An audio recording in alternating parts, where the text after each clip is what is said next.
If you collected sports cards in the mid-1990s, Topps Finest and then Topps Chrome were the bee's knees, the cat's meow, the snake's hips, the sardines' whiskers, the flea's eyebrows, the elephant's instep, the canary's tusks, the cat's pajamas, etc., etc., etc. And yes, those are all phrases that mean the same thing. But nowadays, many of these cards have turned a pale shade of puke green. In this video, we're going to look at what has caused this, whether it's preventable, and reflect on how it may affect the long-term value of these cards.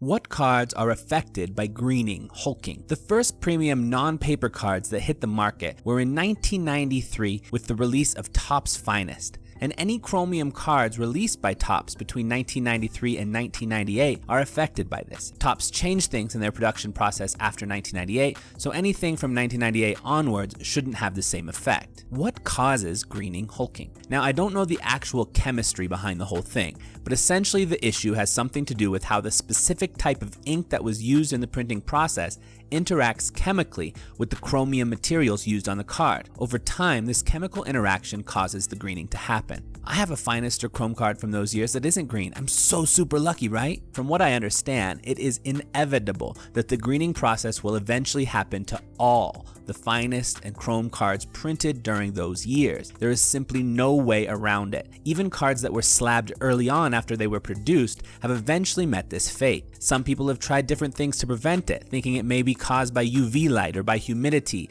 or by little green hulking gnomes that break into your collection on the half-moon equinox. But other than that last theory, all those other theories have been proven wrong. Although it may be possible that UV or humidity could possibly be speeding up the process a little bit, maybe.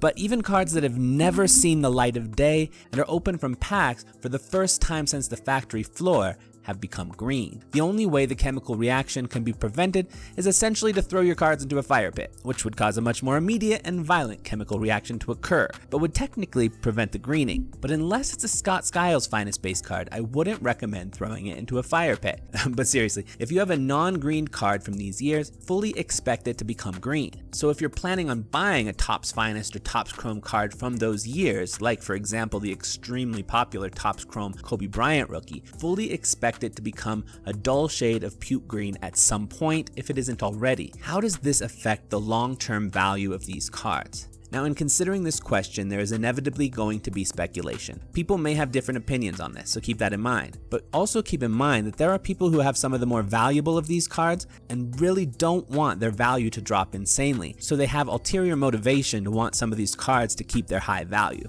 Perhaps the best card to think about when considering this question will be the 96-97 Topps Chrome Kobe Bryant rookie. Because if there is one card from those years that would be the one most in demand and most consistently found for the highest prices, that is the one. And it's also the one that is most likely to face some real pressure to prevent its value from going down, because there's a number of people who have some really serious money into that card. In fact, back in March 2021, during the sports card value spike, a BGS pristine black label 10 of this card sold at auction for nearly $1.8 million.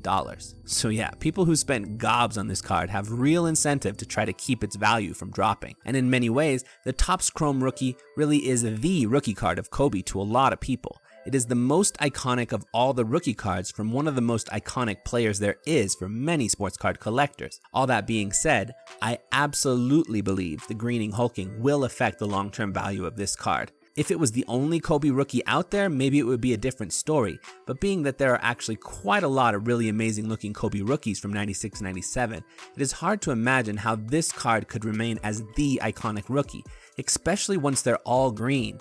The greening effect just makes the card look too gross to too many eyes, like someone wiped their boogers on it for a decade. I could see it happening at some point that people who have a less greened version of the card may try to offload it, claiming that it is not greened or that it is much less greened than most. But if you are a prospective buyer, be aware that however much less greened it may look now, it's only going to get greener over time. It's just a matter of time. For me personally, with this in mind, if I was thinking of getting a Kobe rookie, and a Kobe rookie is something I keep an eye on for here and there pretty often, I would stay away from the Topps Chrome completely. The Topps Rookie could be a good alternative if you don't mind having something from a more budget-oriented set, and really I could see a reality where these someday do see a bit of a spike in prices if people do try to get away from the Chrome ones. I also personally really like the look of the Skybox EX2000, the Skybox Premium, the Fleer Metal, and the Upper Deck Hardwood Prospects Kobe rookie cards. Or if you're really into the high-end bling, some of the ones I like best are the Flair Showcase Class of 96 cards, or any of the Flair Showcase Row 0, Row 1. Those are all super cool and well above my price range. What about for you? Does the hulking greening of mid-90s Chrome cards keep you away from those cards? Do you think the value of the Topps Chrome rookie card is affected by this? I look forward to reading your thoughts in the comments below. Peace.